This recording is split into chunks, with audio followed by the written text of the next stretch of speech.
Welcome. Y'all ready? It's going down.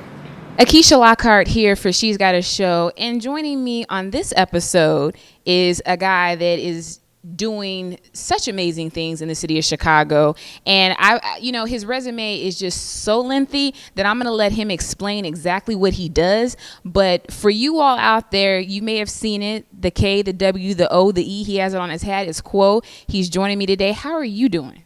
I'm good today. It was a long morning, a very long morning, but hey, I'm good. And I wanted to do something a little different this season. I wanted to actually theme this. So what I did was I sat back and I said, you know what?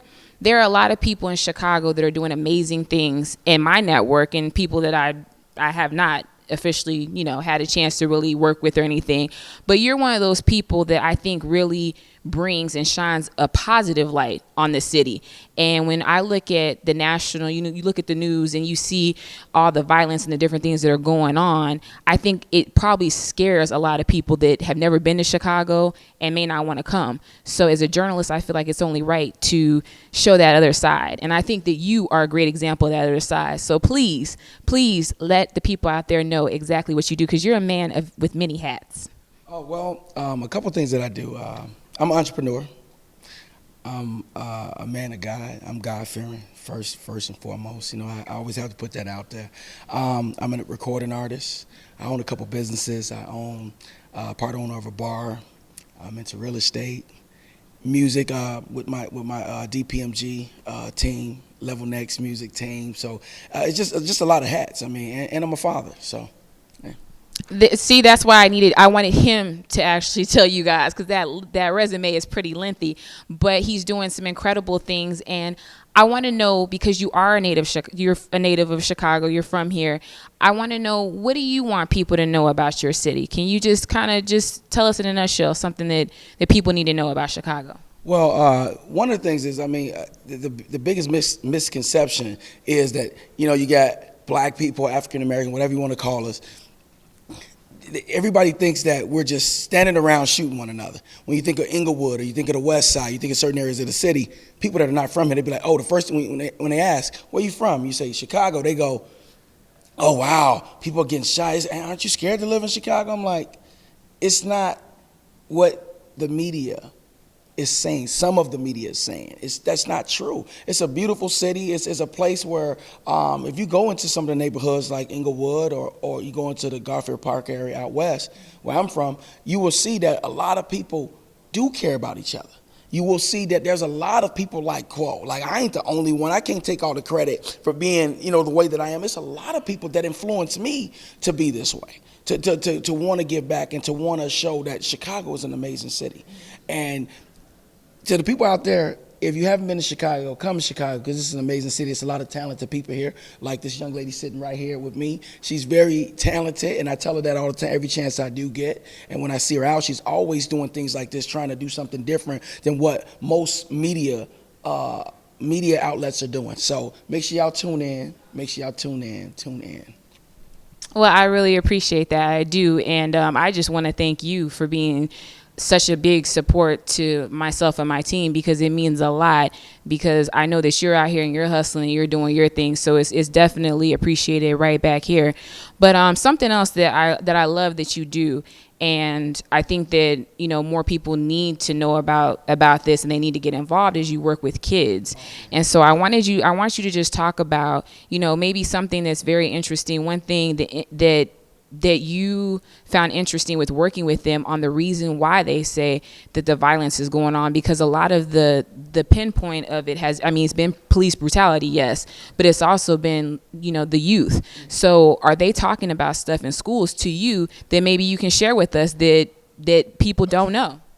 Well, I go to a place called the Peace House. It's out south. It's on 74th and Honore, and it's a house that was built by the community. It was a young lady who helped develop this Peace House place. I Grow Chicago, the Peace House, and I had the opportunity to talk to some of the young men that come there, that go in there. And a lot of it is when you don't feel loved, when you don't feel appreciated, you don't feel loved, no matter how people look at him and say, well, to get love, you got to give love. Well, yes and no, because the truth is, if my dad was never in my life and I become a father, how do I know how to be a father?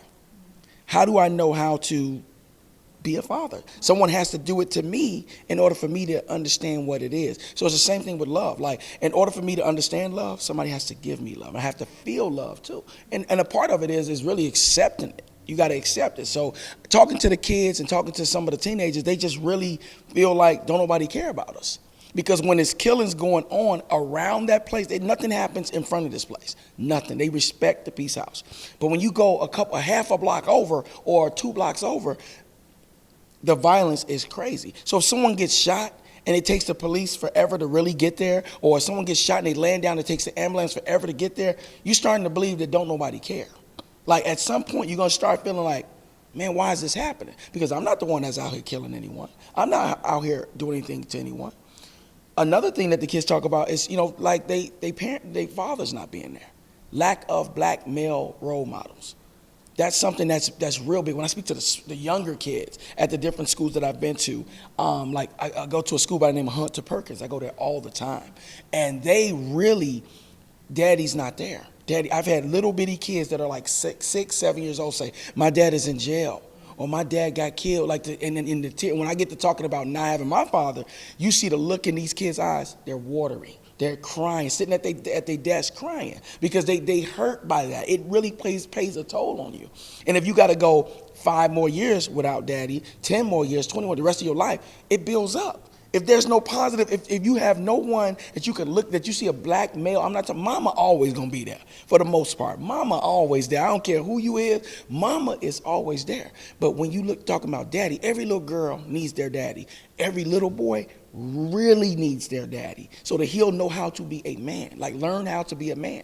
And that's some of the biggest issues. Like, I also know that education is a problem. It's a lot of dropouts. Myself, I got kicked out of high school at a very early, I got kicked out, and it affected me. But I had something in my heart, and that was will and drive. And I knew I had opportunity because I took time to get out of the neighborhood. You know what I mean? I took the time to do that. So what are you all doing when you talk to the youth and you find out, like you said, okay, these are the issues. What are the solutions? What kind of hope can you give them, or is there any hope? First of all, there's a lot of hope. There's a lot of hope we can give to the kids. The thing that I lead by example, my actual life. I don't go on the left side of the road or the right side of the road. I talk about my life, and I tell them when I was a teenager, I had a child. I sold drugs. I got kicked out of high school. I was disrespectful in my mom's house. I tell them the exact truth, but I also tell them these things. I never made an excuse. I would never say, oh, I'm not going to do this because this person did this to me. I always wanted something out of life. I always wanted something. I knew it was something that I wanted. I didn't have the education, but I knew in my heart. Sometimes, I learned a lot of stuff from the streets. I learned a lot of stuff from the streets and different OGs from my neighborhood that taught me how to do certain things. And I tell these kids that I don't water it down. So that's why a lot of people have me come, because I do not water it down. I tell the truth. Like my best friend at the time, he was kidnapped and murdered. I tell them he was the same person that showed me how to bag up, and he was also the same person to say, you got a talent, you got something special, you can't do this no more, you're not in this no more. So I'm gonna put you in an apartment, a condo. I want you to go get a job, go to school. You ain't gotta pay no rent, no phone, no nothing. Just go. If you're not gonna go to school, I need you to go to the library and learn this music business. I need you to get a job, whatever that is that's legitimate. I need you to do that, and I'm gonna make sure you okay. I did those things, and it was opportunity. A lot of times we believe there's no opportunity, there's nothing for us, but it is. I never gave up. I was a busboy at the East Bank Club, downtown Chicago. Look it up. I became a waiter at Baker Square and Wilmette. I did whatever it took to go to the next level. The actual studio that I'm involved with now heavily, I went in the phone book through a friend found who I thought the best company was, and she knew someone who worked there. He's still there today. His name is Richard Patterson. She knew him. Her name is Sherry Riley. She knew him. She hooked me up with him to record a song called There Are No Children Here. It was a movie that Oprah Winfrey did, and we did a theme song for the movie. They didn't use it, Oprah. That's okay. I love you, baby, but you didn't use the song. You didn't. But we had the opportunity to record that song in that studio, and with Ivan Dupé and the whole Dupé Productions team. Now, I paid to have it done, but I wasn't a part of that team. I just paid to have the song done because I was into record, trying to find the best studio. But I was like, I need a home. I was like, it's just like any kid. Like, if you're in the music business, you need a team of people, as I know you know. You need a team of people to help make you who you're going to be and what you're going to become. You need a team of people to develop that. And so I was like, man, my rap group I'm in disguise, my brother, he's my DJ, you know, he's a rapping with me. I was like, we got to find a home. So I was always had to go get an attitude. So I went to this studio, and I was like, man, sat downstairs every day waiting for somebody to come in. So I would be in that lobby at 30 East Huron, sitting in the lobby, just waiting for somebody to come. And when they would come, the secretary would come, I would be like, hey, I'm here. I told you I was going to stop by. He told me if I ever wanted to stop by, just stop by. I did it every day. And then I got the call one day, man, there's opportunity from Ivan Dupé. He sat me down. He saw all the stuff I had done, like with my little rap group, you know, doing my little thing with the rap group. And I started a record label, got it. You know, I learned all that in the library and from my friend Sherry and different people. Got the Down to Earth records, and I did all this stuff, the legal and legitimate way. I didn't know, mind you, I'm a high school dropout, so I was just like really visually learning from other people, and I'm a visual learner. So I go in and just, okay, that's what I got to do, and I did it. And he saw that and said, I got a company called, you know, I got a label. You did all this by yourself? I was like, yeah, no, with the help of like a few people, but for the most part, yeah. He was like, there's opportunity here for you. I have a label called Level Next Music. And me, I'm always thinking team. I'm always thinking, how can I bring this with this and we can make it work? So we did that, and he brought me up and started teaching me how to make beats. He's like, you can make beats yourself. Like, you ain't got to, like, he's like, and I just started learning. He told me it was opportunity. Next thing you know, I get a pair of keys and a company credit card. I will never forget it. He put me, and I got that key in that credit. I was there before. I still was there before everybody. And we would get all these commercials coming in, because music for radio and television, that's something else that we do and that I do. He was like, this is a commercial. He put me on a commercial, but I never even did anything. He would just be like, no, you down with the team? You gonna eat just like how we eat. And he was a Christian. He was my second male role model, you know what I mean, outside of my brother, my older brother, but like, I'm talking about like older guy that really successful, God-fearing. I mean, like, he really inspired me to be like great, because that's what I saw when I saw him. He could play, he could write music. I mean, Ivan is like insane. He's the hottest producer in this city. And I'm not saying it because he's my boy. I'm really saying that. And that's not a shot to anybody. The hottest producer in Chicago is Ivan Dupé. Because the boy, like, I'm talking about, it's anointed, the type of music he can really do.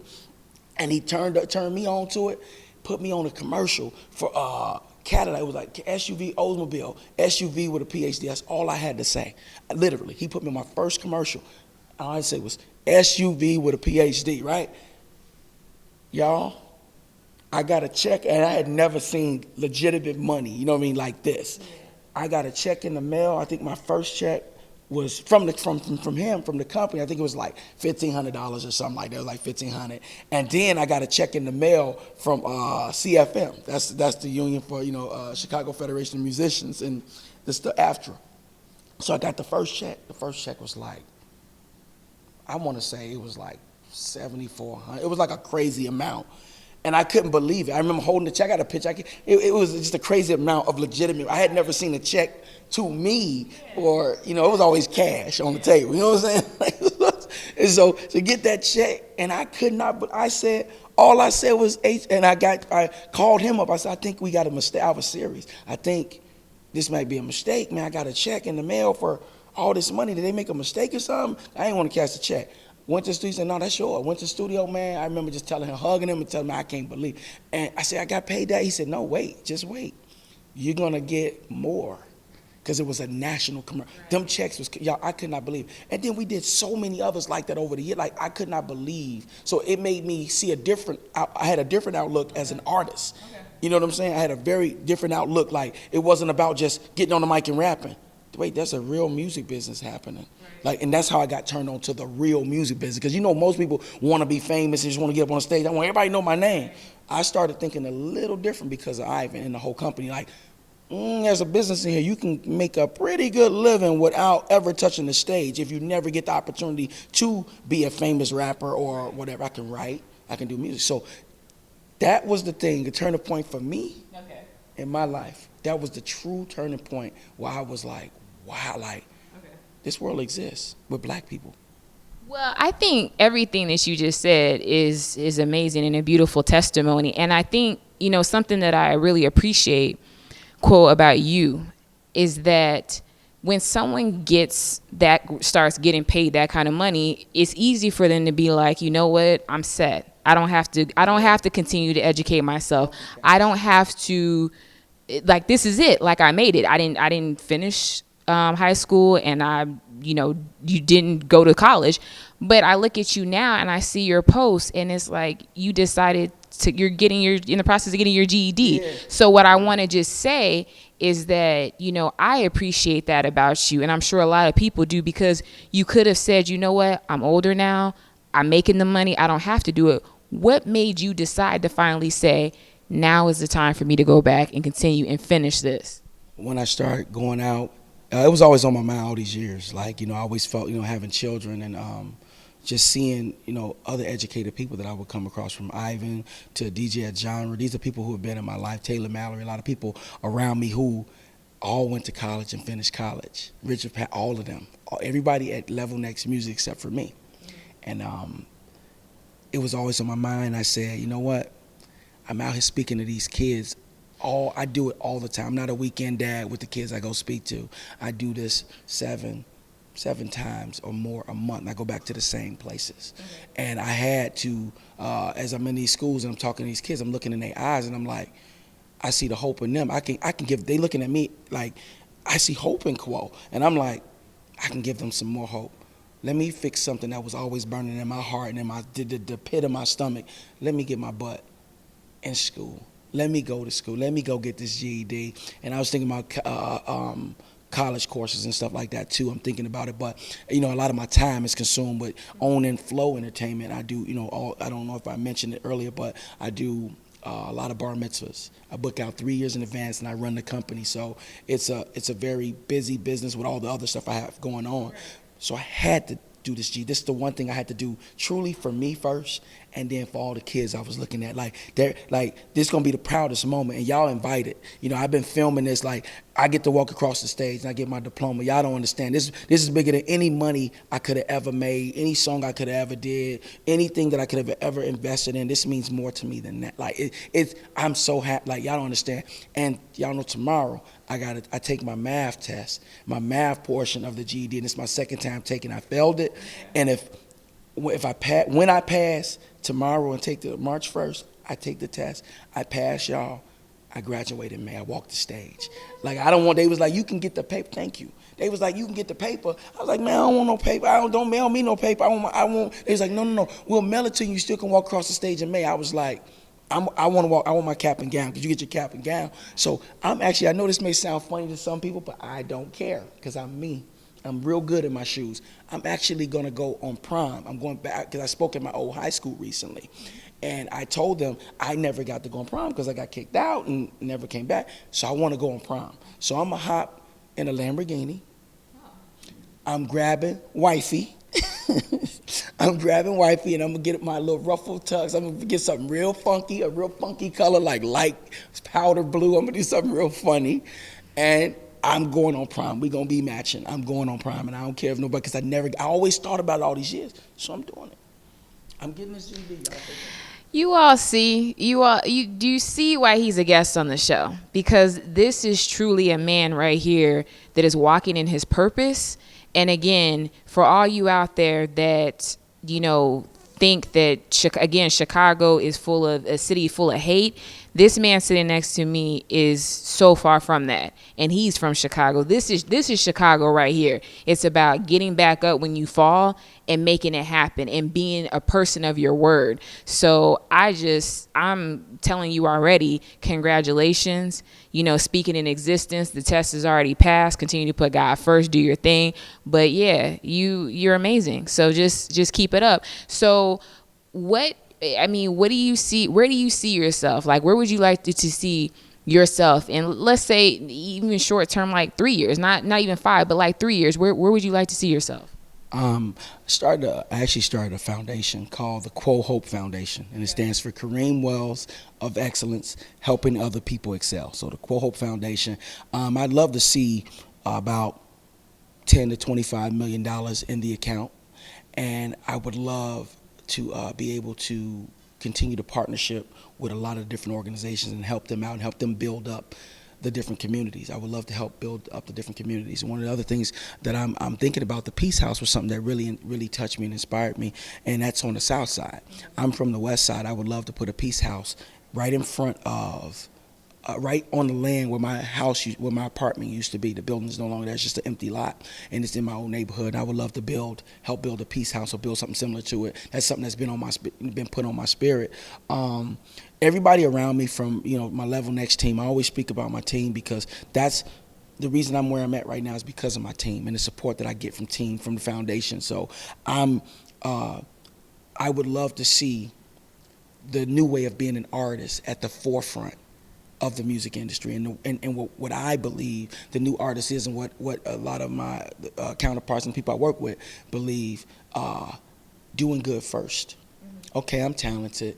Okay, I got material things and things like that, right? But that's not that's not how you see me. You see me for the things I do for the community, what I do for the people, what I do for my family. You see that first. And that's why you following me on Twitter. And that's why you looking at the Instagram video and retweeting for me, because you believe in who I am as a man.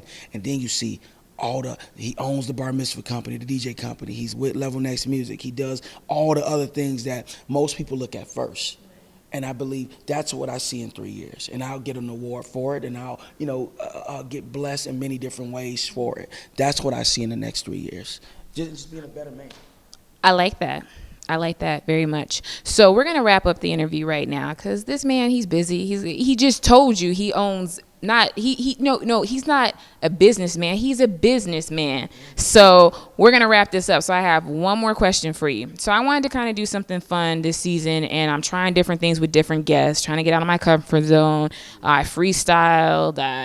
I don't know. I did a couple of things, but anywho. So one of the things that I also am allowing my guests to do is play a little game that I came up with on the fly called Truth or Truth. So it's not Truth or Dare, because I'm not gonna actually physically do anything, but it's Truth or Truth. So it's only truth here. So you can ask me any question that you like to, anything you want. I will answer it. I will give you the truth, and it won't be a thing where I'll go into explanation. There's no follow up, because as soon as I answer the question, then that is the end of the interview. How many questions do I get? There's only one. You only get one question you can ask me. So make it a good one. Make it something that you really want to know. And I have to tell you the truth. And then we're going to go ahead and wrap the interview up. But I will let you all do this. You all can follow us on Twitter. You should be following us on Twitter. And if you want me to expand on that answer, then just ask me. And I have no problem doing that. But right here, right now, one question, one answer, and we're done. So are you ready? Are you nervous about coming up with this? I'm trying to think. It's a lot of things that I want to know from I do. I'm like steady holding the. Okay. It's a couple things that I do want to know. You only get one. I know, and that's messed up. So, but what that means is I have to just tune in each show, right, and I can hear the next question. Yeah, to learn more about you. Right now.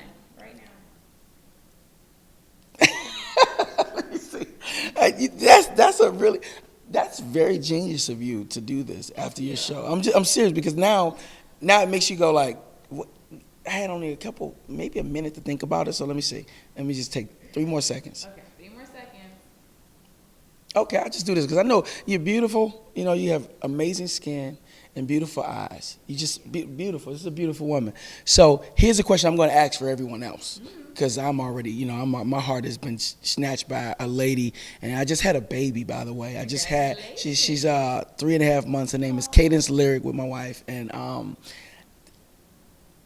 asking this for all the guys that are watching, because this is for all the fellas.